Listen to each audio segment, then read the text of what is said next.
Igreja, a paz do Senhor, amém? Glória a Deus. Irmãos, vamos abrir nossa Bíblia em Atos dos Apóstolos. Cartão de crédito sem anuidade com cashback na hora. Amém? Capítulo 1 do livro de Atos. Glória a Deus. Versículo de número 6 até o versículo de número 8. Amém? Glória a Deus. Atos, capítulo 1, versículo 6 ao versículo 8. Diz assim, irmãos, a palavra de Deus. Então os que estavam com Jesus lhe perguntaram: Senhor, será esse o momento em que restaurará o reino a Israel? Ele respondeu: o Pai já determinou o tempo e a ocasião para que isso aconteça, e não cabe a vocês saber. Vocês receberão poder quando o Espírito Santo descer sobre vocês, e serão minhas testemunhas em toda parte, em Jerusalém, em toda a Judéia, em Samaria e nos confins mais distantes da terra. Amém?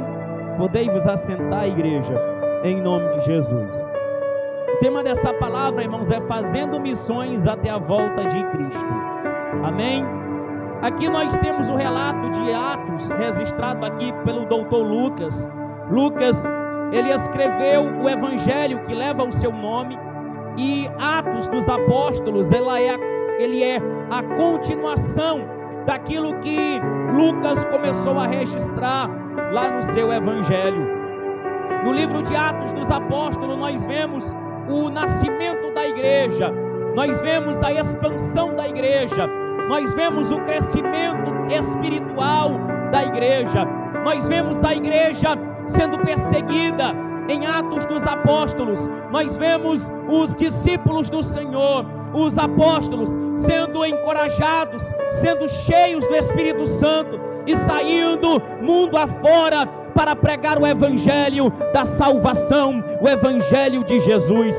Em Atos dos Apóstolos, nós temos o mover do Espírito Santo. Então poderemos até dizer que Atos dos Apóstolos, na verdade, é Atos do Espírito Santo. Em Atos, nós temos 56 vezes a menção do nome Espírito Santo. Em Atos dos Apóstolos, nós temos o Espírito Santo se manifestando no meio da igreja.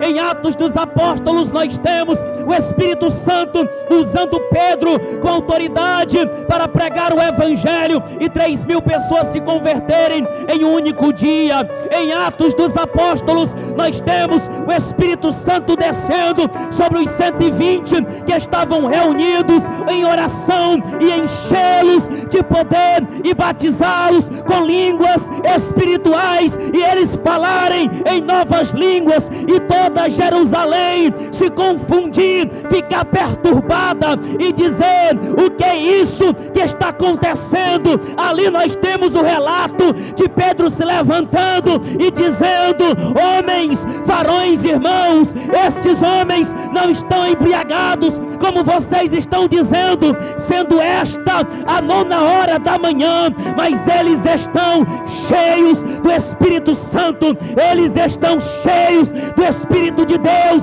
eles estão cheios da promessa que Deus enviou e hoje se cumpriu aos olhos de vocês neste lugar. Assim, o que vocês estão ouvindo é as maravilhas de Deus. Esse livro de Atos, Nós temos a igreja sendo perseguida, nós temos a igreja crescendo, nós temos a igreja sendo perseguida em Jerusalém. Mas enquanto a igreja estava sendo perseguida, o povo que saía fugindo dos seus perseguidores e iam para outras cidades, e iam para outras aldeias, eles iam anunciando Jesus Cristo, eles iam semeando o evangelho, eles iam semeando a semente da palavra, eles iam anunciando o evangelho da salvação. Nós temos em Atos dos Apóstolos um homem se levantando para perseguir a igreja, chamando Saulo de Tarso.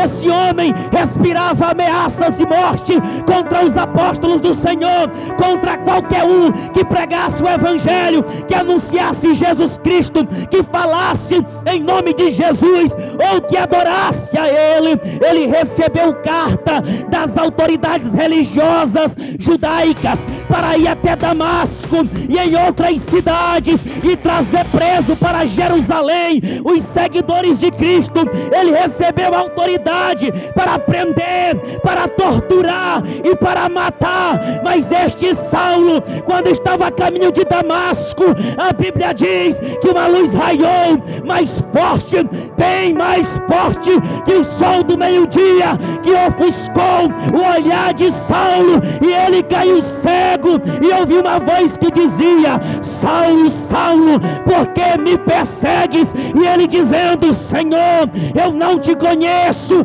quem és tu? Como assim eu estou te perseguindo? E Jesus dizer: eis, tu está perseguindo a minha igreja, tu está me perseguindo também. Eu sei que é duro para ti lutar contra os aguilhões, mas não tem jeito, Paulo. Para onde tu correr, Paulo, tu vai cair nos meus braços. Não tem para onde ir, Paulo, tu vai cair nos meus braços de um jeito ou de outro. Tu vai cair na minha graça de um jeito ou de outro. Tu vai cair nos meus braços de um jeito ou de outro.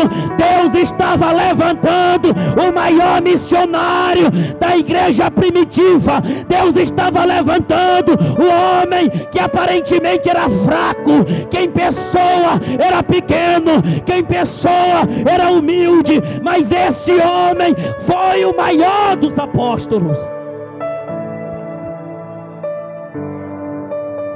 O que eu devo fazer, Senhor? Entre na cidade, Paulo, vai até a casa de um homem, fique lá, porque eu vou te mandar Ananias, que vai orar por ti. Tu voltará a ver, e tu vais saber o quanto tu vais sofrer por causa do meu evangelho. Eu estou te chamando para ser apóstolo para os gentios. Deus estava levantando uma bomba atômica no meio do inferno. Deus estava levantando um homem que iria evangelizar todo mundo conhecido da época. Deus estava levantando Paulo para evangelizar o mundo conhecido da época. Este homem levou a palavra em várias outras igrejas. Este homem levou o evangelho de Cristo Jesus em vários países da Europa, da Ásia. Este homem abriu igrejas. Este homem salvou multidões para o reino de Deus. Mas sabe o que é que tinha na vida de Paulo? Sabe o que é que tinha na vida de Pedro? Sabe o que é que tinha na vida de Tiago? Sabe o que é que tinha na vida de Barnabé, Timóteo, de Silas, de Epáfras? Sabe o que tinha na vida de Epafrodito? Sabe o que tinha na vida de Príscila e Áquila? Sabe o que é que tinha na vida dos discípulos? Tinha o Espírito Santo de Deus.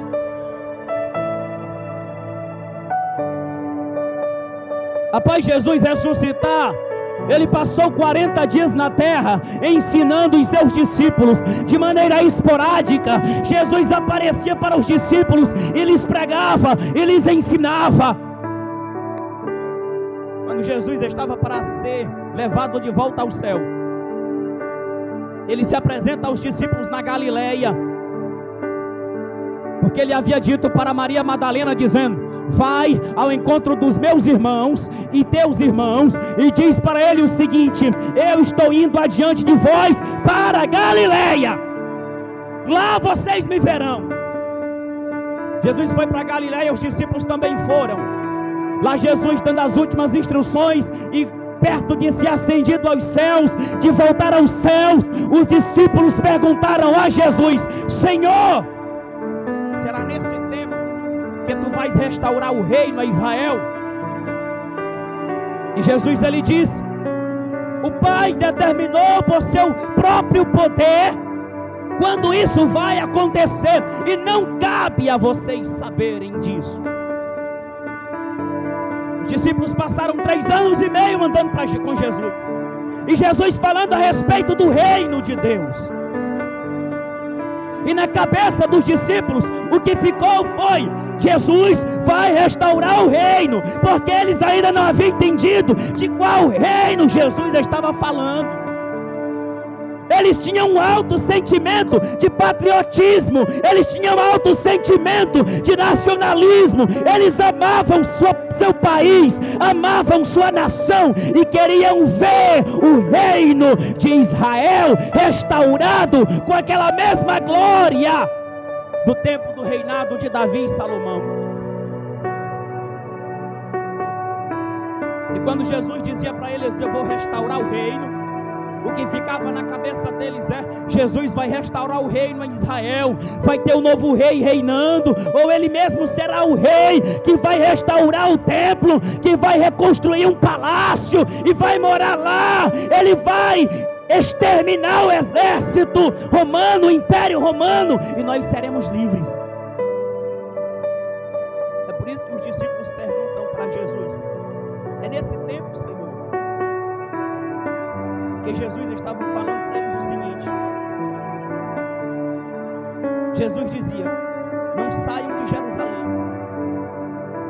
até o Pai enviar a promessa conforme lhes disse antes, a promessa de encherem eles do Espírito Santo. Aí os discípulos perguntam: Senhor, é nesse tempo que tu vais restaurar o reino a Israel? Jesus disse assim: olha, não cabe a vocês saberem os mistérios do Pai, o que o próprio Pai planejou. Não cabe a vocês saberem a época, a exata, a hora. Mas eu digo uma coisa: vocês receberão o poder que há de vir sobre vocês quando o Espírito Santo descer sobre vocês. Jesus ele disse: não se ausentem de Jerusalém, até que do alto vocês sejam revestidos de poder. Aqui nós temos, irmãos, uma ordem, uma sequência a respeito de fazer a obra missionária, de se pregar. Primeiro, tem que permanecer no lugar onde Deus te colocou, porque Jesus disse: permaneçam em Jerusalém, até que do alto vocês sejam cheios do Espírito Santo. Aí sim vocês serão as minhas testemunhas. Aí vocês poderão ir e fazer discípulos de todas as nações. O primeiro passo é permanecer em Cristo. O primeiro passo de se fazer missão é permanecer em Cristo. Segundo, ser cheio do Espírito Santo. O terceiro passo é, depois que ser cheio, sair e anunciar. Não dá para atropelar, irmãos, esses passos. Não dá para sair missão, fazer missão, sem estar cheio do Espírito Santo. Por mais que a pessoa seja entendido, por mais que a pessoa tenha sabedoria, que por mais que a pessoa tenha conhecimento teológico, bíblico, de história da igreja, saiba falar bem, tenha uma oratória boa, mas ela precisa de autoridade do Espírito Santo. ela precisa de poder do Espírito Santo. Sem o poder do Espírito Santo, não há conversão de almas, não há salvação. Sem o poder do Espírito Santo, não há conversão de pecadores. Jesus, ele diz: vocês receberão do Espírito Santo quando ele descer sobre vocês. Poder. Essa palavra poder, ela vem de uma palavra chamada dinamis, dinamite, explosão. Poder para fazer algo. Jesus estava dizendo: o Espírito Santo vai dar para vocês poder para vocês pregarem o Evangelho, e eles não poderão resistir a vocês. Jesus até disse para os discípulos: não se preocupem com o que vocês falarão, porque ao abrir a boca de vocês, lhes será concedido aquilo que vocês falarem, e vocês falarão com autoridade tal que eles não resistirão a vocês. O Espírito Santo, irmãos, ele veio para nos encher do seu poder, para nos usar para pregar o Evangelho de Cristo Jesus. Pedro, antes de ser cheio do Espírito Santo, irmãos, não sabia nem falar. Um homem que não era letrado, um homem que não tinha estudado, um homem que só vivia da pesca. O que Pedro sabia fazer era pescar. Mas olha só o contraste aqui. Deus levantou um homem que era apenas pescador, Pedro, um homem que não tinha oratória, um homem que não tinha muito conhecimento, um homem que não tinha escolaridade.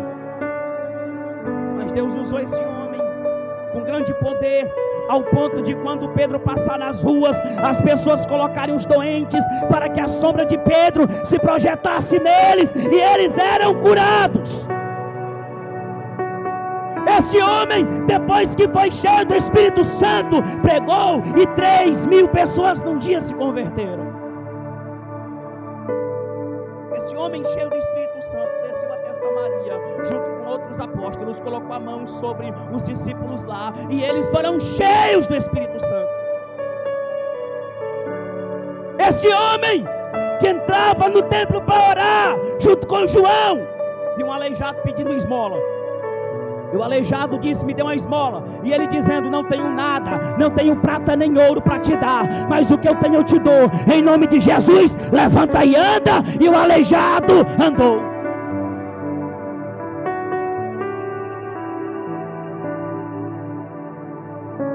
Mas ele não tinha escolaridade, não tinha formação, não tinha faculdade, não tinha diploma.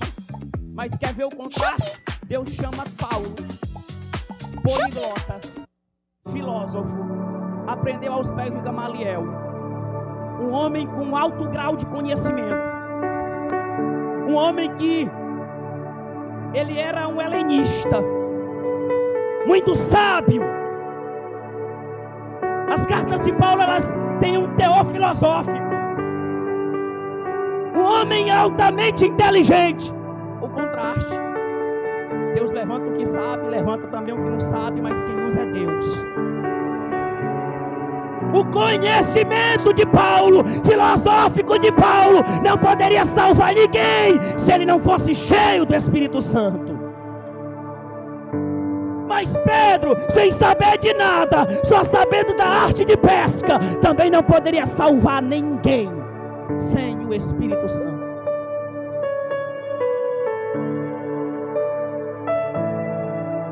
Permanecer em Jesus, ser cheio do Espírito Santo. Aí Jesus diz: depois vocês serão minhas testemunhas em toda parte. Irmãos, a palavra testemunha, ela vem de uma palavra grega chamada, que tem a mesma raiz para a palavra mártir. Mártir. Quem foi o primeiro mártir da igreja cristã? Estevão. A Bíblia diz que quando eles olharam para Estevão, eles ficaram rangendo os dentes de raiva, porque Estevão estava pregando cheio do Espírito Santo. Quando eles olharam para Estevão, o rosto dele parecia o rosto de um anjo. Ele pregava com a autoridade do céu.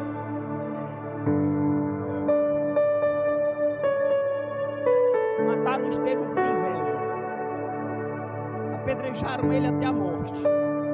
E quando Estevão estava morrendo, ele disse: eis que eu vejo os céus abertos e Jesus em pé à direita de Deus. E ele dizia: Pai, não lhes atribua este pecado. A palavra testemunha quer dizer Marte, sofrer por Cristo. Você foi chamado para ser testemunha de Jesus. Uma característica da testemunha é que a testemunha, ela tem que testificar daquilo que ela viu e daquilo que ela viveu. Daquilo que ela viu e daquilo que ela viveu, ela tem que testemunhar. No tribunal é chamado alguém para testemunhar sobre um crime. Ele jura sobre a Bíblia dizendo: eu juro falar a verdade e somente a verdade. A testemunha, ela tem que ter compromisso com a verdade. Nós somos chamados para ser testemunhas de Jesus, porque Ele é a verdade e a vida. Nós fomos chamados para ser testemunha de Jesus, testemunhar de quem Ele é, testemunhar do que Ele faz, testemunhar do que Ele fez por nós. Então Jesus diz: vocês serão minhas testemunhas. Ou seja, a testemunha, ela tem que estar disposta a sofrer. Vê que a raiz da palavra é Marte. Marte, alguém que está disposto a sofrer. Você está disposto a sofrer pelo Evangelho? Você está disposto a levar a semente chorando? Você está disposto a levar o Evangelho sentindo dores? Você está disposto a levar o Evangelho com o coração ferido? Quantas vezes Paulo diz que foi chicoteado, 39 chibatadas ele recebeu dos judeus. Foi açoitado por varas até o seu corpo sangrar. Foi lançado no calabouço, acorrentado como um bicho, amarrado. Sofreu naufrágio, abandonado, perseguido pelos próprios irmãos. Tudo isso por causa do Evangelho de Jesus. Quem tem uma experiência com Jesus e um conhecimento de Jesus, ele não nega o testemunho de Jesus, mesmo que ele tenha que morrer. Tiago morreu decapitado. Herodes mandou degolar ele. Pedro morreu crucificado de cabeça para baixo. Outros morreram flechados. Outros tiveram a sua pele tirada com faca quando ele estava vivo. Mas nenhum deles negou a verdade. Paulo foi degolado, mas não negou a verdade, sofreu pelo Evangelho. Será que nós estamos dispostos a sofrer pelo Evangelho? Irmãos, fazer missão não é essa coisa bonita que você vê por aí. Alguns missionários fazendo aí, alguns missionários não, alguns se passando por missionários. Pra que viver com cara de azia se você pode estar saindo sempre por aí, com cara de alegria? Eno. Fazendo mídia, arrastando multidões. Fazer missão, irmãos, é muito mais que isso. É você se levantar aí sem querer ir. É você ir curar os doentes quando na sua casa alguém está enfermo. É você orar por alguém, Jesus curar, mas na tua casa tem alguém doente e não ser curado. É você pregar o Evangelho, pessoas se converterem e na tua casa tem gente afastada sem querer saber de Jesus. Fazer missão é isso. É consolar aqueles que estão chorando quando é você quem precisa ser consolado. É abraçar aqueles que precisam de um abraço quando você que precisa ser abraçado. Mas sabe quem é que fortalece para você suportar tudo isso? É o poder do Espírito Santo de Deus. Não dá para você ir fazer missão sem antes buscar o Espírito Santo de Deus. Não dá para você ir e fazer missões, pregar o Evangelho, sem antes se encher do poder de Deus. Jesus, ele não disse: saiam e lá eu vou encher vocês. Jesus, ele não disse: vai e lá eu vou encher vocês. Jesus, ele disse: permaneçam, aprendam, estudem, orem, se santifiquem, busquem, consagrem-se, separem-se, jejuem, busquem, clamem, preparem-se. Aí eu vou encher vocês. Aí vocês irão sair e pregarão o Evangelho. E a Bíblia diz que Jesus cooperava com eles, com grandes sinais e maravilhas. Ser testemunha está disposto a sofrer por Jesus. Ser testemunha está disposto a morrer por Jesus. Aí Jesus disse: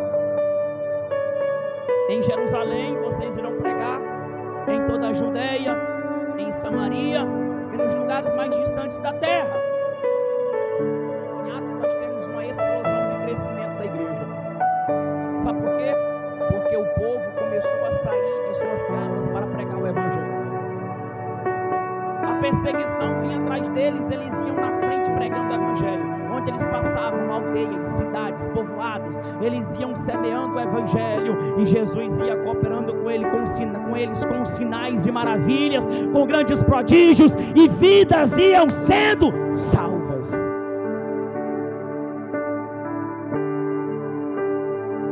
Nós temos que voltar, irmãos, a buscar a presença de Deus para nós pregarmos o Evangelho com autoridade.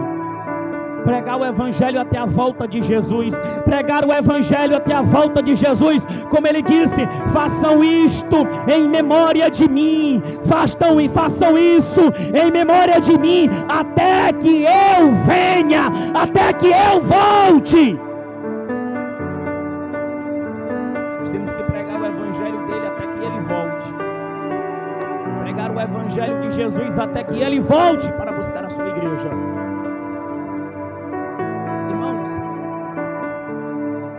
Nós temos que pregar o Evangelho, anunciar Jesus, anunciar a sua palavra, a salvação, a libertação de vidas, de almas que estão perdidas. Seja uma testemunha, esteja disposto a sofrer pelo Evangelho, esteja disposto a sofrer por Cristo, esteja disposto a sofrer pela palavra. Não negue a verdade, mesmo que você tenha que morrer por ela. Não negue a verdade. Seja uma testemunha fiel, e além de fiel, cheia do poder de Deus. Amém? Deus nos abençoe em nome de Jesus. Irmãos, após aqui o culto,